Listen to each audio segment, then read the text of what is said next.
मुझे आज भी याद है, मैंने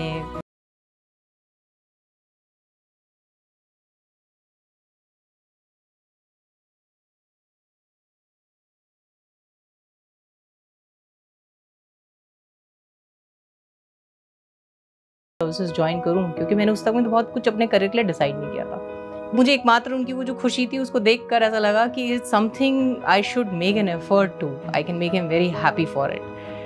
तो वहाँ से शुरुआत हुई। मैं क्लास 8th में थी और मेरे फादर ने एक बहुत अच्छा उसमें ये नहीं कहा कि आप जब ये कर लेंगी तो उसके बाद आप तैयारी करिएगा, ग्रेजुएशन हो जाएगा तब देखेंगे।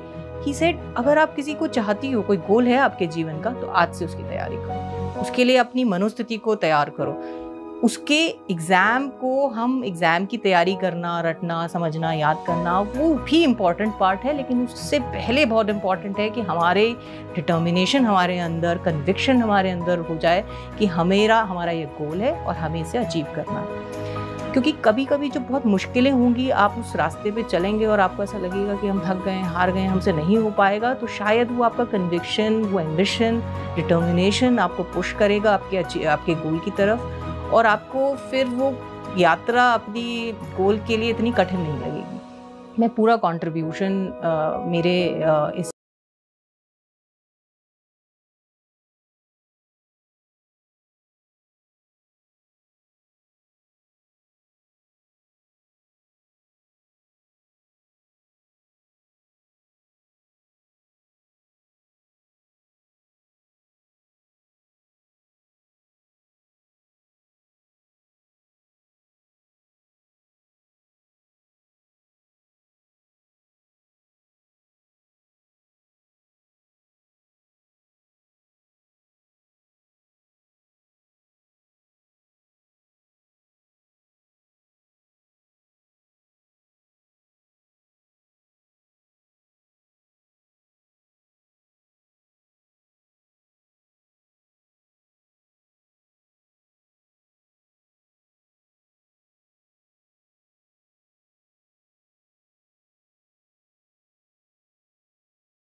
Government of India. सो आपको एक उस सोच के साथ अपनी तैयारी करनी है कि हम अल्टीमेटली, हमारा तो गोल है, लेकिन हमसे क्या अपेक्षाएं की जाएगी उसके बारे में हमारे पास क्लैरिटी रहनी चाहिए। तो इसी प्रकार से मुझे लगता है कि ये शायद एक पहला स्टेप मेरे लिए था, एंड उसके प्रोसेस में मैंने हमेशा ये बात ध्यान में रखा, केंद्रित रखा कि मुझे अल्टीमेटली IAS के लिए, एग्ज़ाम के लिए तैयारी करनी है। तो चाहे वो मेरा ग्रेजुएशन रहा है, मेरे सब्जेक्ट सिलेक्शन था, वो सब उसके काफ़ी कुछ ड्रिवन रहा है।